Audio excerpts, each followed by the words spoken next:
Bonsoir Arnaud. Bonsoir Mali, ça fait longtemps. Ça fait très longtemps. Heureux de te recevoir après autant de temps. Merci. Mais tous ces sujets nous prennent beaucoup de temps en termes de préparation. Exactement. Et ce sont des sujets quand même relativement denses. Donc, nous avons besoin de temps pour les préparer. Alors, avant de commencer, je demanderai à tous nos auditeurs d'appuyer sur la petite cloche et de s'abonner à notre chaîne. Cela nous aide, cela nous soutient. Et voilà, ça va nous permettre de pouvoir continuer notre travail. Arnaud, aujourd'hui, le thème que l'on va aborder est un thème qui intéresse beaucoup de gens et qui est peu abordé.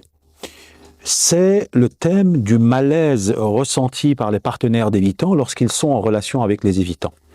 Et ce malaise qui est diffus, qui est difficilement nommable, on peut difficilement mettre des mots dessus, on peut difficilement même exactement pointer la raison de ce malaise.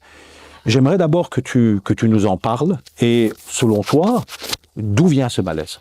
Effectivement, ce sont des choses qui reviennent très très souvent.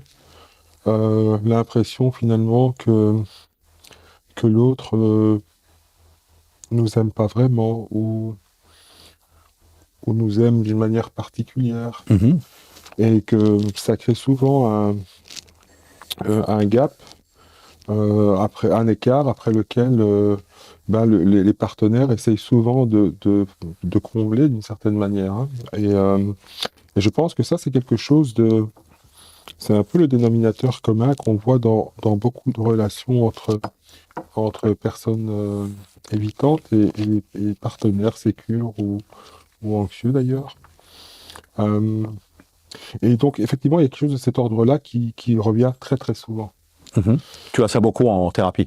En thérapie, mais aussi dans tout ce que j'observe à l'extérieur des thérapies, donc pas uniquement de la clinique, mais vraiment ce qui se passe à l'extérieur. Et il y a un gap de type émotionnel qui se crée. Comment tu nommes ce gap ? Avec cette impression, en fait, que on doit toujours en faire un peu plus pour pouvoir se rapprocher de son évitant ou de son évitante, ou de ne pas être suffisant.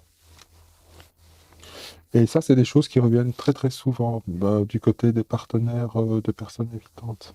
Donc tu nommerais cela une asymétrie plutôt, c'est-à-dire qu'en fait il y a une sorte de décalage, ce que tu appelles le gap, qui est un mot anglais, de décalage finalement entre ce que le partenaire semble donner par rapport à l'implication émotionnelle de l'évitant qui semble moins élevée, ou en tout cas peu alignée avec ce que le partenaire cherche à donner. C'est ça, c'est comme si on interagissait à des niveaux différents, sans jamais réellement se rencontrer.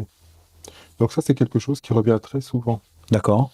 Et donc, il y a une sorte de course-poursuite qui se met en place tout doucement, où l'évitant va essayer toujours de combler cet écart, ou cette sensation d'écart, pour pouvoir enfin se connecter correctement à son partenaire évitant ou évitante.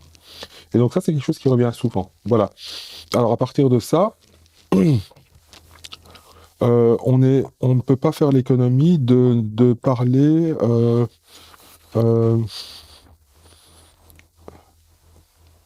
Oui, en fait, on ne peut pas ne pas parler, finalement, de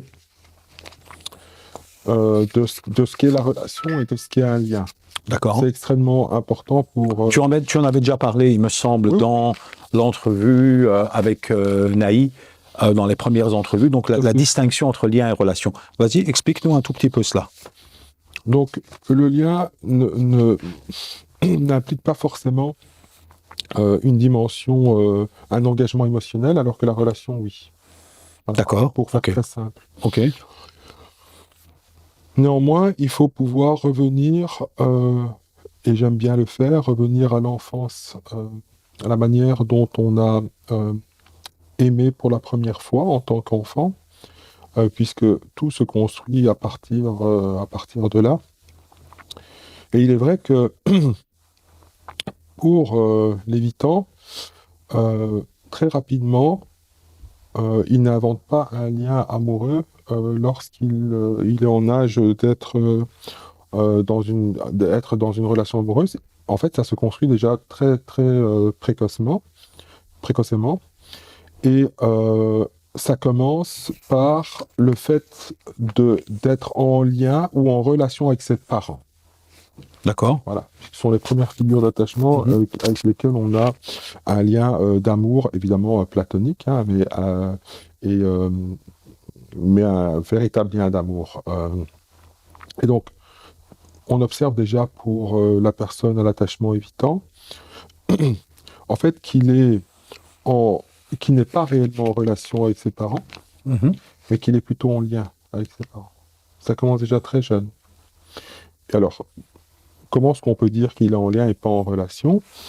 C'est que il va très vite être autonome, indépendant, va pouvoir s'occuper de beaucoup de choses tout seul, et souvent il va être valorisé par le parent pour ces qualités-là. Ah ben regarde, mon fils ou ma fille, L'autonomie. l'autonomie, elle s'occupe seule, elle n'a pas besoin elle ne m'embête pas là toutes les 5 minutes à rentrer en interaction avec moi, parce que c'est des choses qui se passent réellement dans les familles.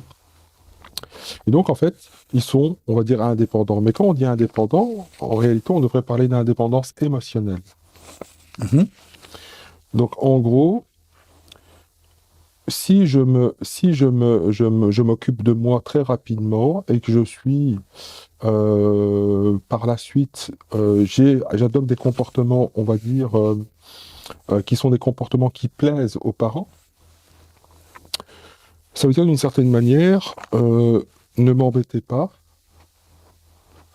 Regardez, je n'ai pas de reproche, on n'a pas de reproche à me faire, on n'a pas de remarques à me faire, je peux très bien répondre à vos attentes, à vos besoins.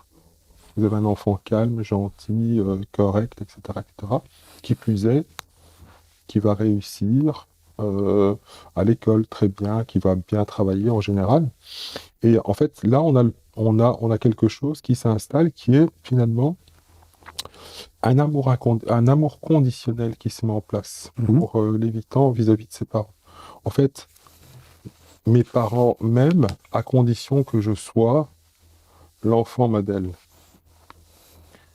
Ça veut dire quoi? Ça veut dire que, déjà en tant qu'enfant évitant, j'ai appris à ne pas exprimer mes besoins, mais plutôt à convenir, à correspondre aux besoins sous-entendus, hein, des fois implicites, des parents.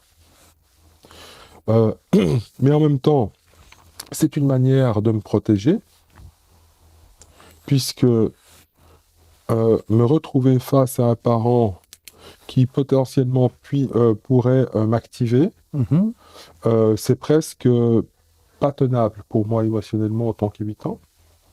Donc je mets tout en place pour que ça n'arrive jamais. Mais le problème ici, c'est que je n'entraîne pas mon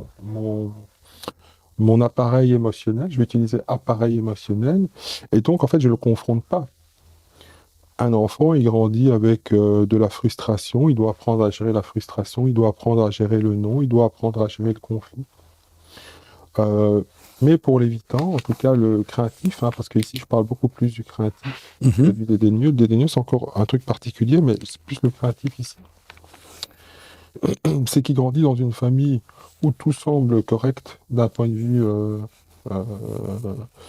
sécurité extérieure. Ouais, ça veut dire il est logé, nourri, on s'occupe bien de lui sur le plan vestimentaire, sur le plan des activités, mais il n'y a pas d'échange émotionnel.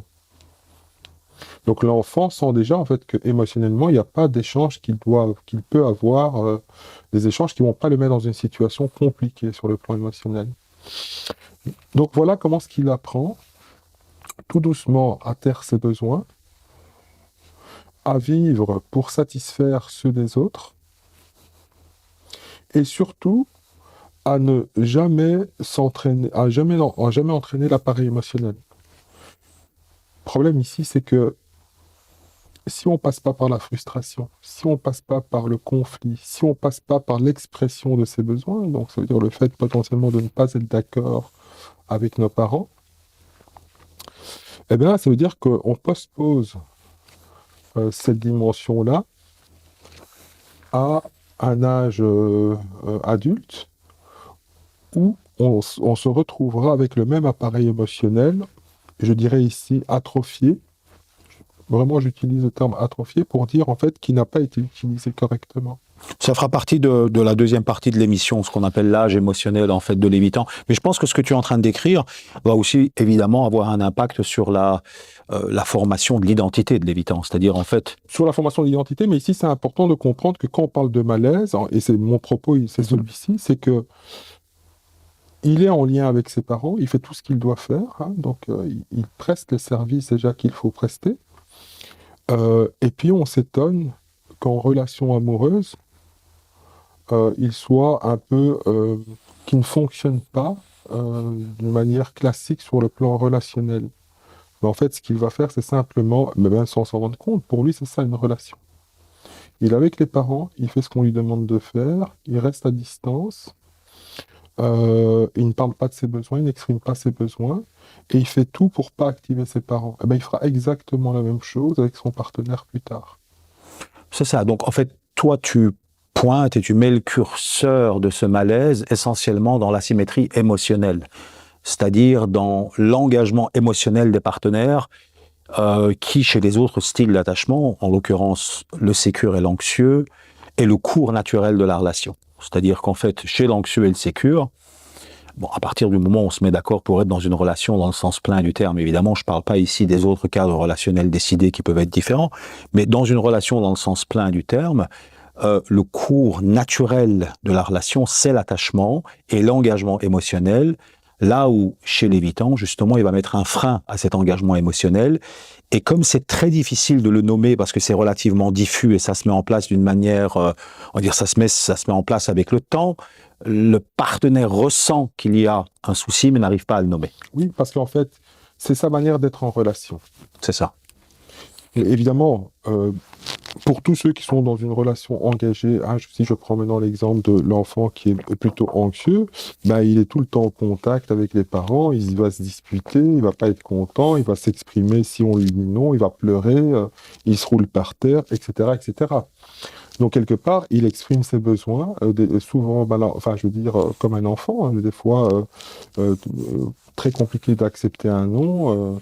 Hein, c'est des enfants qui vont se rouler par terre dans les magasins parce qu'ils n'ont pas reçu la sucette, etc. Mais il y a une expression de quelque chose. Il y a une relation qui s'établit, et la relation, en réalité, c'est le conflit potentiel qui est toujours sous-jacent à la relation. Oui, Un conflit. Mais donc, ça veut dire que pour l'évitant, il a évité le conflit, il a évité le non, il a évité toute une série de choses. Et on lui demande plus tard, en couple, de faire face au conflit, au non, etc. Mais pour l'évitant, en fait, le conflit, le non, les limites, c'est tout simplement une sorte de désamour. Il le vit comme un désamour. Il le vit comme une contestation de ce qu'il est. Justement parce que il va tout faire pour qu'on le mette jamais en état, qu'on le mette jamais dans un état pas dans un état réactif, mais on le mette jamais dans une situation compliquée à gérer sur le plan émotionnel. Donc, on le met jamais en conflit, on le défie jamais sur ce plan-là, parce qu'il a tout fait pour éviter ça. Or, la relation, c'est quoi une relation de couple? Ben, c'est une relation, en fait, on apprend à se connaître, et pour se connaître, il y a des conflits. C'est ça, et c'est pas malsain, ces conflits. C'est pas malsain. Ils sont tout à fait normaux. Normaux, tant qu'il ne s'agit pas d'un conflit de personnes. Oui, c'est ça. C'est ça. Hein, pas d'insultes, pas ce genre de trucs-là, mais une fois, en fait, qu'on essaie de se mettre d'accord sur quelque chose, de comprendre pourquoi est-ce que l'autre agit comme ça ou autrement, ben, ça permet de mieux nous connaître, mais en même temps, c'est toujours, le sous-jacent, c'est toujours de la tension par rapport à ça. Hein? Oui, mais tout ce que tu dis est tout. Et donc, en fait, il va avoir, normalement, dans un couple classique, dans la relation, on apprend à se connaître davantage, il y a toujours une évolution d'un point A à un point B, puis d'un point B à un point C. Et entre tous ces points, il y a toujours des turbulences. Turbulences, c'est ce qui fait que on est confronté à quelque chose. Tiens, est-ce que ce que je suis occupé à faire, c'est issu de mon éducation ou pas? Je me pose des questions. Est-ce que c'est correct, pas correct? Pourquoi est-ce que l'autre trouve ça? Et en fait, lorsqu'on sait, on essaye de comprendre comment est-ce qu'on peut se rapprocher davantage et mieux vivre ensemble. Et si on vit à nouveau des conflits ou ou des disputes qui sont... Je rappelle que la dispute conjugale, le but, c'est quand même de faire évoluer la relation. Hein. On se comprend mieux, on s'entend mieux. Et donc, si on se dispute à nouveau sur quelque chose, ou en tout cas un point d'interrogation sur quelque chose, ben on peut toujours... on sait que le but, c'est l'évolution du couple. Mais pour ça, faut-il vouloir la croissance? Or, l'exemple que j'ai pris au tout début, j'ai mis en exergue, sans le dire, en fait, que dès le départ, il y a un parti pris pour la non-croissance. La stagnation. Ah oui. Qui est en fait un lien avec la préservation chez eux. L'autopréservation. L'autopréservation. Je suis là dans une autopréservation et mon but, en fait, dans la relation, c'est l'autopréservation. C'est très important ce que tu dis parce que ça va avoir un impact sur l'introspection, la remise en question, évidemment. Exactement. Donc, quand on est un être relationnel et on se retrouve avec un être qui vise à s'auto-préserver, ben, c'est tout de suite compliqué et le malaise se trouve principalement là. C'est qu'on pense que l'autre joue le même jeu que nous, mais en fait, il ne joue pas le même jeu. Il y a quelque chose qui ressemble à ce jeu, mais ce n'est pas du tout ce jeu qui est mis en avant. Mais si je ne m'abuse, alors Arnaud, ici, c'est pas juste une question. Parce que bon, on a jeu, pas dans la manipulation. Non, mais j'ai compris. Oui, c'est bon. On joue pas avec les mêmes. En fait, on n'est pas dans la même définition finalement du concept même de relation réellement. Exactement. Voilà. Et c'est très important, je pense, de le noter parce que souvent certaines personnes, surtout aujourd'hui dans nos sociétés contemporaines où on essaye un peu de renvoyer dos à dos au nom de l'individualité les différentes formes de possibilités de relation. Renvoie dos à dos, en fait, finalement, tout et n'importe quoi en disant, ben, toi, tu aimes le bleu, moi, j'aime le rouge. Mais c'est quand même important ici de comprendre qu'on n'est pas dans une différence de couleur qui est axiologiquement neutre. On a véritablement ici ce que tu viens de nommer, c'est-à-dire une distinction entre l'idée même de relation qui requiert une interdépendance, une forme de prise en considération de l'autre en tant que sujet, une implication, un engagement émotionnel et une réciprocité, là où le lien n'exige pas autant de choses. Et donc, ce malaise que tu décris, qui est en fait en réalité une asymétrie émotionnelle, il est tout à fait documenté, Arnaud. Hein. Alors moi, j'ai fait tout un travail, j'ai presque 18-19 études, et pas des moindres sur le sujet. Bon, pour n'en citer que quelques-unes, juste pour vraiment comprendre qu'on ne parle pas à partir juste d'une perception. Collins et Reed, en 1990 pour les Belges, documentent comment les évitants créent des dynamiques relationnelles fondamentalement inégales sans en avoir conscience. Exactement. Ils se rendent même pas compte, en fait. C'est-à-dire que pour eux, c'est ça, la relation. Exactement. Finney, qui est mondialement connu sur l'évitement Honorer en 1992-92, analyse comment les partenaires d'évitants rapportent systématiquement un sentiment d'inégalité dans l'investissement relationnel. Tous les partenaires le ressentent, en fait. Simpson, en 1990, je cite pas l'étude parce qu'elle est en anglais, démontre que les évitants perçoivent leurs relations comme équilibrées alors que leurs partenaires les décrivent comme asymétriques. Donc tu as parfaitement pointé, en fait, ici, quelque chose de fondamentalement important. Et là, j'ai deux études qui vont ouvrir la porte au prochain sujet qu'on va aborder, Arnaud. Alors, ici, il y a une étude de Shaver et Mikulincer, qui sont eux les deux sommités sur la question de l'évitement en 2002. Ils expliquent comment les partenaires d'évitants développent une anxiété spécifique liée à la perception d'une asymétrie qu'ils ne peuvent, écoute bien, ni nommer ni prouver. Ça veut dire, en fait, ils n'arrivent ni à mettre des mots dessus, et ils ne peuvent pas non plus le prouver avec des faits objectifs. Ça veut dire que tu as un sentiment de malaise, et tu peux même pas dire, voilà, par exemple, je sais pas moi, si tu te fais battre, tu peux dire je me fais battre, c'est objectif. Mais ici, ce que tu appelles l'asymétrie émotionnelle n'est pas quelque chose qu'ils peuvent ni prouver ni nommer. Et donc,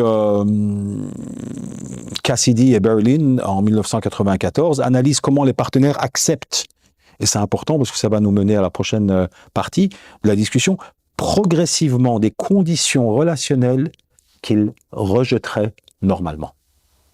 Ça veut dire, voilà, en fait, l'étude montre, ça s'appelle The Insecure Ambivalent Pattern of Attachment, analyse comment les partenaires acceptent progressivement des conditions relationnelles qu'ils rejetteraient normalement. Oui, c'est ça. Voilà. Et donc, ça nous ouvre la discussion par rapport justement à cette asymétrie émotionnelle, parce que, effectivement, il y a un malaise, les partenaires décrivent quelque chose de malaisant qu'ils n'arrivent pas à décrire, ils n'arrivent pas à nommer. Tu viens d'expliquer partiellement c'est dû à quoi.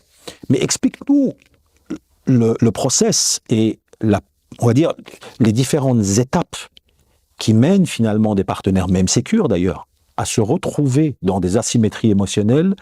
On va dire qu'en temps normal, comme le dit l'étude, il ne l'aurait pas accepté. Qu'est-ce qui se passe en fait? Tu en as très très bien parlé. Tu as parlé de beaucoup de concepts que tu vas développer ici, mais explique-nous un tout petit peu la chronologie des étapes qui mènent à cette asymétrie et au moment où elle se met en place, comment se fait-il que le partenaire ne voit rien, n'arrive pas à en parler correctement et pourquoi à ce moment-là il part pas? Alors ici d'abord, je reviens sur ce que je viens de dire, c'est que la genèse de tout ça, c'est vraiment un mode de fonctionnement ou une conception sur la relation qui est complètement différente pour l'évitant et pour le partenaire en général.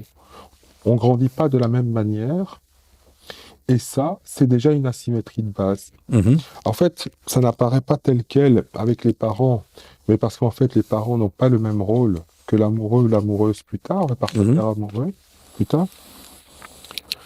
Les parents ont pour mission de nous faire grandir dans les meilleures conditions, être autonomes, parfait. On a un petit évitant, une petite évitante qui est déjà autonome, très jeune, donc c'est rempli toutes les conditions. Plus tard, il se retrouve dans sa relation, et à juste titre, il se dit, ou elle se dit, mais en fait, je fais tout correctement, et en réalité, ils sont présents sur toute une série de plans. C'est pas qu'ils ne sont pas présents, mais ils ne sont pas présents là où on les attend sur le plan relationnel. Parce que l'anxieux ou le sécure grandissent avec une manière de se lier à l'autre qui est complètement différente. Donc évidemment, eux vont aussi reproduire quelque chose qu'ils ont vécu lorsqu'ils étaient plus jeunes avec leurs parents. Ils reproduisent, mais ça ne marche pas. Ça ne marche pas. Il manque quelque chose. Et donc, comme je n'arrive pas à rentrer en connexion avec l'autre, eh ben, je me mets à poursuivre l'autre. Je le poursuis. J'essaie de comprendre. Je pose des questions. Ouais. Et l'évitant ou l'évitante, à juste titre, se dit, mais qu'est-ce qu'il me veut? C'est quoi son problème? C'est vraiment ça. C'est quoi son problème? Parce que moi, je suis là, je fais ceci, je fais cela, donc je ne comprends pas pourquoi il me cherche comme ça. Oui, et donc, et là, c'est parce qu'on est dans des niveaux relationnels qui sont complètement diamétralement opposés. Ça n'a strictement rien à voir. C'est-à-dire que si une personne est impliquée émotionnellement, une personne a un pied dedans, un pied dehors, bon. Mais l'autopréservation, c'est quoi? C'est d'abord, je pense, donc je suis auto-centré. Souvent, ils vont dire, ouais, j'ai l'impression qu'ils sont égoïstes et tout. En fait, ils sont auto-centrés. Le but ici, l'autopréservation, c'est... Je me protège. Ah oui, c'est d'abord, je me protège. Le reste, on verra bien plus tard. Tout à fait. Mais explique-nous comment... Oui. Donc, non, mais ça, c'est important de dire... Oui, c'est bien sûr. La genèse de l'histoire. La genèse de l'histoire, elle commence là. Voilà, c'est ça. Et puis après, plus tard... Ils vont se retrouver dans une relation, donc on peut parler du dessin projectif. Il y a ça, ou je ne sais pas ce qu'il y a avant. Peut-être qu'avant le dessin projectif, moi personnellement, je pense que tu devrais peut-être aborder la question du faux self, parce que pour que tu puisses finalement, quelque part, attirer... parce que c'est évident d'ailleurs, il y a eu pas mal de discussions là-dessus, et beaucoup de gens font l'erreur de croire que, et si l'évitant était honnête et qu'il présentait clairement le fait qu'il voulait un lien plutôt qu'une relation, ça se saurait, s'il pouvait faire la différence clairement lui-même. Oui, parce qu'il ne fait pas la différence. Mais voilà, c'est ça, donc s'il pouvait faire la différence, et tu dirais, mais voilà, moi je veux une relation plutôt légère, où tu t'occupes de toi, moi je m'occupe de moi, il n'y a pas trop d'implications, tu vis ta vie, je vis la mienne, la relation n'est pas prioritaire pour moi, elle ne doit pas être prioritaire pour toi, mais là c'est comme si aussi inconsciemment... Non, il n'y a pas de conscience de ça. Voilà, c'est ça. Donc, comme il n'y a pas de conscience de ça, c'est ça. Non, pour lui, et il perdrait la chaleur relationnelle aussi. S'il avance. La chaleur relationnelle, mais surtout au départ, pour lui, la relation, c'est ce qu'il a établi comme lien avec ses parents. C'est-à-dire où il est toujours dans la même pièce, il s'occupe à faire ses trucs, c'est l'ego, ou peu importe ce qu'il fait. Et à côté de ça, c'est pas qu'il est en détestation par rapport à ses parents. Oui, mais Arnaud... Il est en lien à distance. Ok. Mais il est dans la même pièce et il est prêt à t'aider. Il est prêt à aider maman. Oui. Il est prêt à aider papa. Il n'y a pas de problème pour ça. Oui. Parfait. Mais par contre, c'est important de comprendre ici que son type de relation, c'est toujours... Ça commence par l'autopréservation. Je me mets à distance, je me protège, et enfin, on peut, communiquer de loin sans être trop impliqué, et je dois être surtout parfait, entre guillemets, parce que comme ça, on ne pourra rien me reprocher. Plus tard dans le couple, m'a dit, plus dans le couple, je me retrouve dans une situation où mon conjoint, ma conjointe me fait une remarque, eh ben, je me dirai tout de suite, en fait, elle m'aime pas. Ou il en demande trop. Ou il en demande trop, alors qu'il ne s'agit pas du tout de ça. Ou alors on n'est pas compatible du tout, hein. Oui, c'est ça. C'est toujours un problème d'incompatibilité C'est individuelle. important ça, parce que justement, ils n'ont pas fait cet exercice-là très tôt. Ils ont fait un autre choix. Sauf que c'est pas un choix conscient. Pour eux, au départ, c'est l'autopréservation. Et évidemment, tout être humain recherche la sécurité. Donc, en recherchant la sécurité, je balise tout autour de moi. Je fais ce choix-là. Par contre, il y a des conséquences. C'est que sur le plan relationnel, il y a des choses qui vont se passer qui ne se passeront pas comme ça se passe dans la majorité des cas. Oui, mais le problème, Arnaud, c'est qu'on a une étude de 97 qui est aussi un auteur mondialement connu, Pietro Monaco et Barrett, qui ont fait une étude en 97, Working Models of Attachment and Daily Social Interaction. Écoute ça. Ils montrent comment les évitants construisent une façade sociale sophistiquée qui masque leur indisponibilité émotionnelle réelle. Donc c'est un peu comme si ce faux self que tu as extrêmement bien expliqué d'une manière assez exhaustive dans une entrevue qu'on a eue, c'est le point de départ de ce qu'on peut appeler l'hameçonnage. Ça veut dire l'attraction du partenaire qui n'est pas nécessairement susceptible d'accepter ces asymétries dans la relation. Donc le faux self et l'hameçonnage projectif, l'évitant utilise effectivement une version idéalisée de lui-même, donc le faux self, qui fonctionne comme un dessin projectif. Le partenaire y projette ses propres désirs et besoins.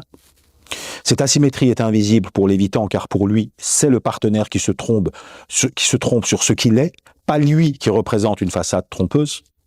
Sur le paradoxe comportemental, l'évitant recherche simultanément la proximité pour le confort psychologique dont tu as aussi parlé et la distance pour la sécurité émotionnelle, créant une asymétrie où le partenaire doit constamment s'ajuster. En fait, maintenant on va parler de ce processus-là. Donc, comment est-ce qu'à un moment donné tout cela se met en place?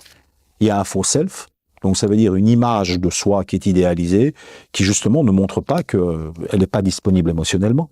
Dans un premier temps, il y a même d'ailleurs un enthousiasme assez grand dans cette phase de lune de miel où il n'y a d'ailleurs pas de risque d'attachement. Et évidemment, le dessin projectif que tu as aussi très très bien élaboré. Donc explique-nous comment faux self, dessin projectif, on va dire, représente le chemin que va utiliser, si tu veux, ici, inconsciemment, l'évitant pour attirer finalement le partenaire dans un semblant de relation, mais qui est en fait un lien. Oui, bon, la question du faux self, une fois de plus, c'est pas quelque chose de conscient. Donc c'est quand même important à chaque fois de rappeler ça, parce que sinon on pourrait penser à de la manipulation. Il ne s'agit pas de manipulation du tout. Mm-hmm. J'ai créé un personnage lisse qui ne peut pas être contrarié ou contrecarré, entre guillemets. Et donc, à ce moment-là, je peux convenir à tout le monde. Oui. Je suis un passe-partout. Dans ce qui se passe dans la relation de type dessin projectif, il y a encore autre chose qui vient se rajouter. Mm-hmm. Mais c'est toujours en lien avec ce que j'ai dit tout à l'heure par rapport à l'enfance de l'évitant, en tout cas de l'évitant créatif, c'est qu'il va essayer de correspondre aux besoins de son partenaire. Donc, les besoins explicites et implicites. Moi, j'ai parlé principalement du dessin projectif, quelque chose qu'on pouvait objectiver. Mm-hmm. Mais en réalité, il y a aussi une dimension plus subjective et qui sont des besoins implicites. L'évitant sait parfaitement répondre à ça.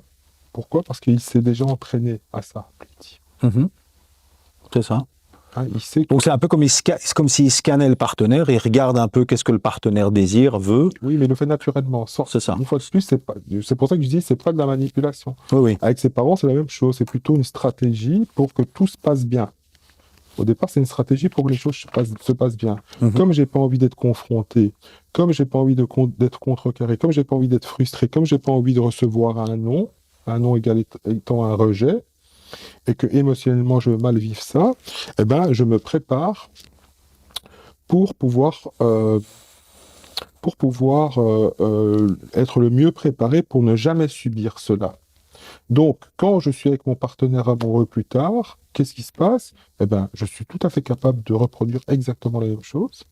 C'est-à-dire, je vois quelles sont ses attentes, j'essaie de mettre en place quelque chose où on ne pourra pas me dire non, on ne pourra pas me rejeter.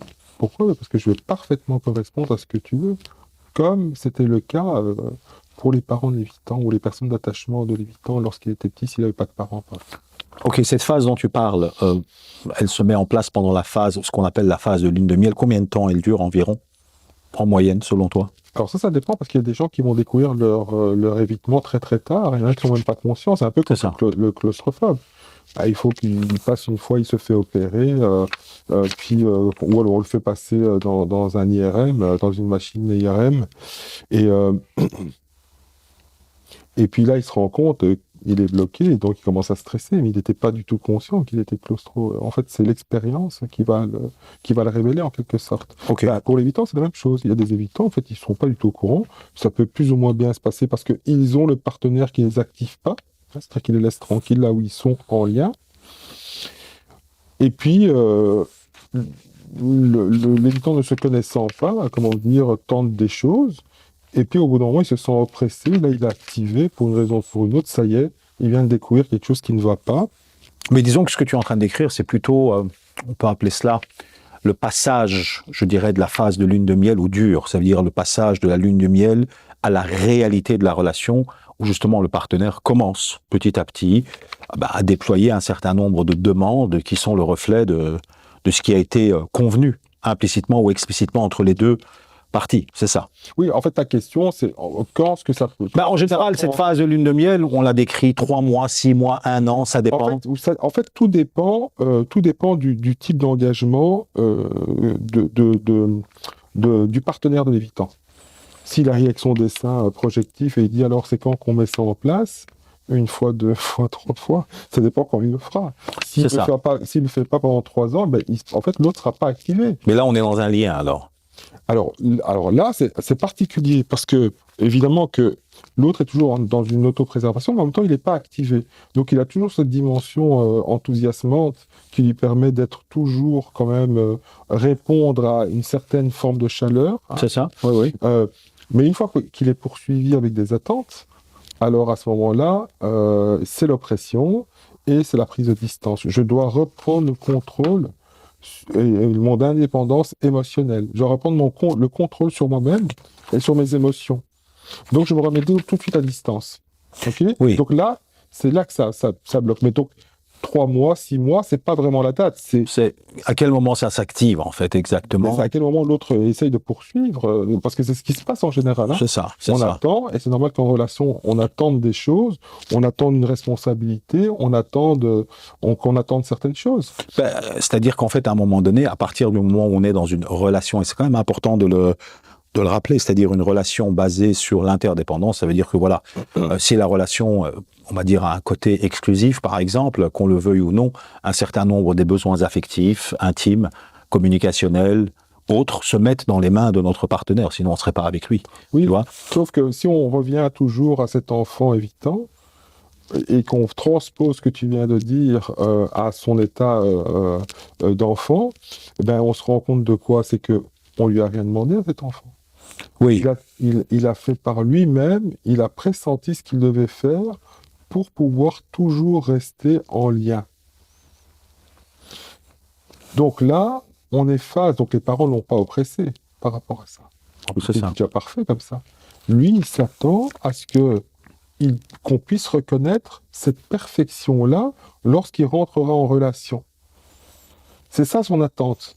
C'est ça. Donc en gros, si je réponds à certains de tes besoins, alors pas ceux de la lune de miel, là, ici pour le coup, d'autres types de besoins, si je réponds à certains types de besoins, c'est-à-dire tu attends à ce que je sois comme ceci, comme cela, je peux être comme ceci, comme cela et tout, mais je le fais de manière implicite.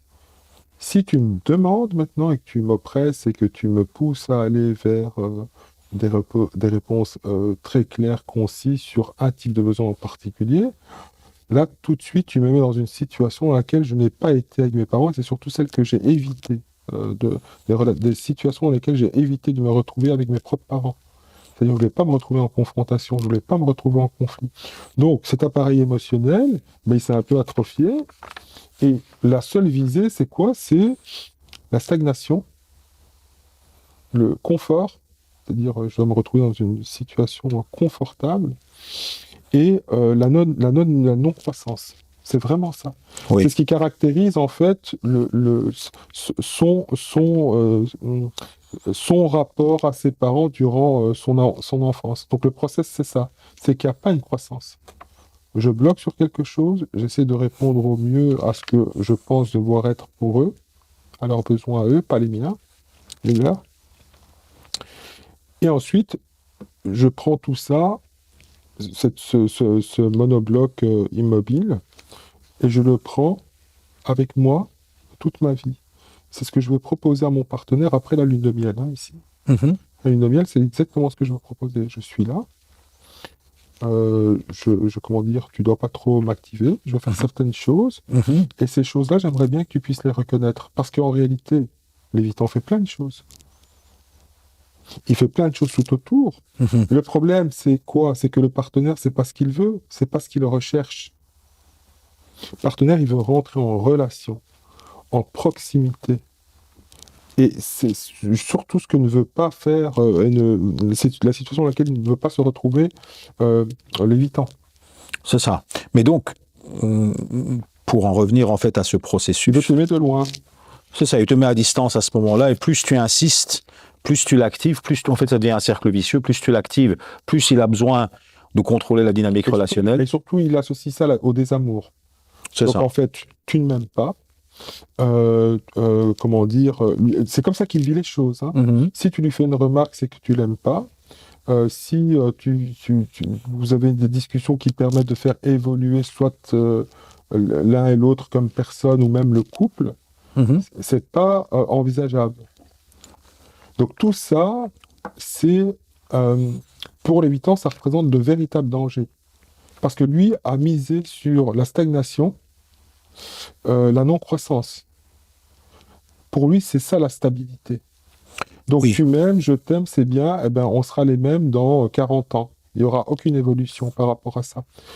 Voilà, c'est important ça. Mais le problème, c'est que si on suit un peu ce que tu dis, finalement, une forme en tout cas une piste de solution serait de créer une symétrie émotionnelle. Le problème de la symétrie émotionnelle, c'est qu'il ne restera plus grand-chose de la relation. C'est-à-dire qu'en fait, voilà, si on se retrouve dans une dynamique où le partenaire d'Évitant traite la relation comme l'Évitant traite la relation, qu'est-ce qui reste d'une relation?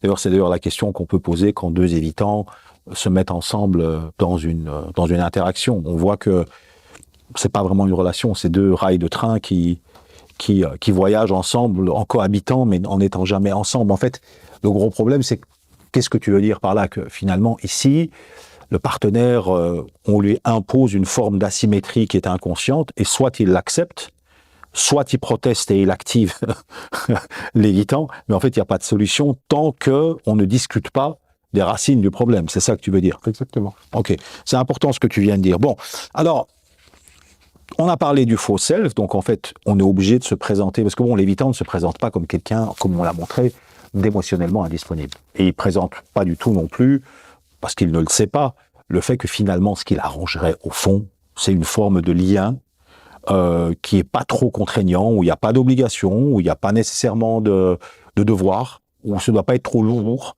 et où la relation ne doit pas occuper une place centrale, en fait, globalement dans sa vie. En réalité, il veut imposer son propre type de relation. Sans le nommer. Sans le nommer, mais parce que pour lui, c'est ça la relation. C'est et ça. En fait, le partenaire veut aussi imposer son type de relation. Ici se pose la question de savoir qu'est-ce qu'une relation. Alors, c'est intéressant ce que tu dis. Il essaye d'imposer un type de relation qui pour lui est la relation, Exactement. mais étonnamment, si le partenaire rentre dans une logique de symétrie sur le plan de la relation, c'est-à-dire en fait voilà, acceptons qu'on est dans un lien léger, tu vis ta vie, je vis la mienne, ça n'a pas l'air non plus d'intéresser l'Évitant, c'est-à-dire qu'en fait il perd sa chaleur relationnelle là.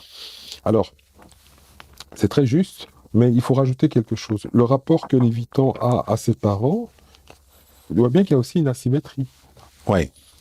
Donc il n'y a pas les mêmes attentes. C'est l'amour inconditionnel vis-à-vis de lui et l'amour conditionnel de lui vers l'autre.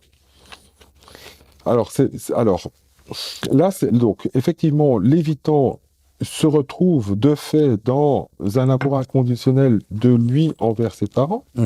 Pardon, un amour conditionnel de lui vers les parents, puisque il sait que ses parents attendent quelque chose. Hein, et il espère que ses parents seront aussi dans un type d'amour inconditionnel. Le problème, c'est que dès le départ, si l'évitant met en exergue le fait qu'il y a des conditions, sans jamais les nommer, hein, mais il fait tout pour plaire, tout pour ne pas rentrer en conflit, tout pour que tout se passe au mieux avec les parents. Donc s'il fait ça, c'est qu'il sait quand même qu'il y a des conditions à l'amour. En général, ils vont bien réussir à l'école, il y a toute une série de choses qu'ils vont toujours faire bien. Ils sont studieux, ils sont assez ordonnés dans tout ce qu'ils font. Pas qu'on leur fasse de remarques. C'est ça. Parce que pour eux, c'est très très pesant de se retrouver, c'est très malaisant de se retrouver dans une situation où on est mis comme ça, on est pris à partie sur le plan émotionnel. Entendre un non, entendre que c'est pas bien, oui. C'est inacceptable. Mais le partenaire plus tard va aller dans ce sens-là. Ouais, mais quand même, je suis pas d'accord avec toi. Ah bon? Mais on m'a jamais dit ça. Moi, en tant qu'évitant, j'ai jamais vécu ça. Donc, si j'essaie de t'imposer le truc, c'est pas au forceps au départ. Au départ, c'est que je pense que ce type de relation, c'est ce qui va le mieux pour moi, parce que c'est ce que j'ai vécu. Alors toi, tu me dis, oui, mais si on va tous les deux dans le même sens, ça n'ira pas. Mais en réalité, lui, c'est pas ton sens qui regarde, c'est son propre sens à lui. C'est ça. Lui, c'est l'autopréservation qui vise, c'est pas la relation. Mais il a quand même un besoin. Oui. Même s'il ne le sait pas, ou il ne le nomme pas. Non. Il va pas venir dire j'ai besoin de chaleur relationnelle. Donc, si je parle de tout ça au départ, c'est parce que justement, il n'a pas conscience de ses besoins. Qu'est-ce qu'il fait au départ? Il regarde pas ses besoins. C'est pas ça le principe. Pour lui, c'est pas la chose la plus importante. La chose la plus importante, c'est de correspondre aux besoins des autres. Des attentes des autres. Ça, c'est l'hameçonnage, en fait, quelque part. C'est un peu une manière d'attirer l'autre dans la relation. Donc, il reproduit la même chose. C'est-à-dire, il sait que c'est conditionnel. Il sent, en fait, que c'est conditionnel. Il va jamais mettre des mots comme ça dessus. Il sent que c'est conditionnel. Il veut plaire. Et donc, qu'est-ce qu'il fait? Il arrive à percevoir les besoins de l'autre, explicites et implicites. C'est ça. Des parents au départ. OK? Oui. Mais alors, toi, tu rentres en relation avec quelqu'un qui est évitant. Eh ben, lui, il se retrouve dans une situation où, en fait, la première chose ce qu'il vise dans ce type de relation, toi, tu vises à te rapprocher, lui, il vise à se protéger. Et essayer de mettre des choses en place pour que tu puisses toujours être présent, comme les parents étaient présents. Pas en relation, mais toujours présents dans les mêmes endroits. Mais à distance, un peu. Avec une distance émotionnelle. C'est important ce que tu dis là, Arnaud. Souvent, c'est les parents qui ont instauré c'est un peu les parents qui ont mis le climat de distance émotionnelle. Hein. Oui, mais Arnaud, donc ça veut dire, on démarre, parce qu'on parle ici du malaise des partenaires, c'est ça le sujet, le thème de l'entrevue. Donc, pour que le partenaire se retrouve dans une asymétrie émotionnelle qu'il n'arrive pas à nommer ni à prouver, petit à petit, il y a une phase justement où on ne montre pas cette indisponibilité émotionnelle, donc c'est ce que tu viens de décrire. Ce faux self que tu as très bien décrit, un dessin projectif qu'il scanne chez le partenaire et il s'y ajuste. Exactement. Voilà. Et ensuite, une fois que la phase de lune de miel passe et qu'on rentre dans le dur, c'est-à-dire dans le quotidien de la relation, là on commence à voir ce que tu viens de décrire. Ça veut dire, je veux ta présence, mais je veux quand même la distance. Je veux de la chaleur, mais je veux pas que ça me submerge émotionnellement. Donc on tombe dans ce qu'on a développé également, toi et moi, les paradoxes. Et ces paradoxes, une fois qu'ils se mettent en place, ils sont totalement incompréhensibles pour le partenaire. C'est-à-dire qu'en fait, un partenaire se retrouve face à quelqu'un qui veut deux choses qui sont foncièrement contradictoires en eux-mêmes. Et ça met le partenaire dans une situation de malaise. Alors là, on a les anxieux qui vont chercher à tout prix à comprendre. On a les sécures, une partie d'entre eux qui cherchent à comprendre, mais qui se cassent pas non plus trop la tête. Si ça leur convient pas, ils disent, écoute, même si je comprends pas, ça me convient pas, en fait. Mais globalement, on est face à quelque chose de difficilement appréhendable. C'est-à-dire, c'est pas facile de comprendre ce paradoxe qui se met en place, justement, après cette phase de lune de miel, où tout avait l'air, entre guillemets, lisse et parfait. C'est ça aussi qui désarçonne un tout petit peu les partenaires d'évitant. C'est-à-dire qu'ils vivent une première phase qui est extrêmement... amplifié dans sa je dirais dans sa beauté, tout fonctionne bien. Et puis tout à coup, on commence à voir des paradoxes se mettre en place. Ça, c'est au moment où la relation rentre dans le dur. Mais Arnaud, à ce moment-là, les attitudes de protestation, les questions sont quelque part un peu le lot de tous les partenaires d'évitant. Les partenaires d'évitant essayent de comprendre à quoi renvoient finalement ces paradoxes et contradictions apparentes, n'est-ce pas? Oui, sauf que les parents n'ont jamais dû exiger quoi que ce soit de leur enfant évitant. C'est ça. Et donc, ici, il y a une transposition, il y a un transfert qui se fait, une projection. Au fond, le partenaire devrait être égal symboliquement aux parents que j'ai eus. Pour l'évitant. Ah oui. C'est ça. Donc, ça veut dire qu'on ne me confronte pas, t'attends que je me positionne, et en fonction de ma position, tu vas normalement apprécier ce que je vais te donner. Sauf que les parents n'attendent absolument pas la même chose qu'un partenaire amoureux.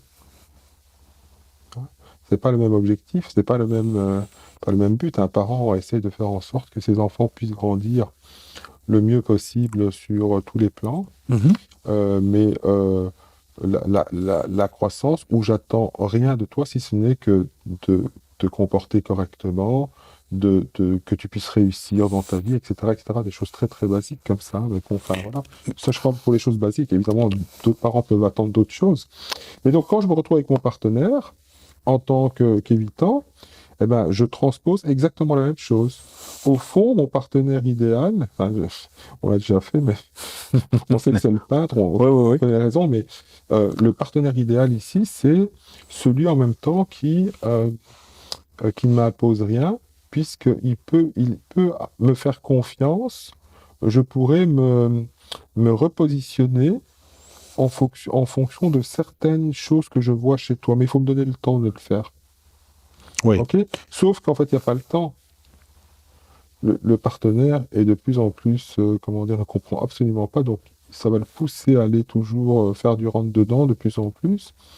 Et l'autre, l'évitant, va le prendre. Alors, ici, comme il des amours, mes parents ne faisaient pas ça avec moi parce que je leur présentais quelque chose pour qu'ils ne le fassent pas. Et avec lui, j'essaie de préparer des choses et ils le font vraiment.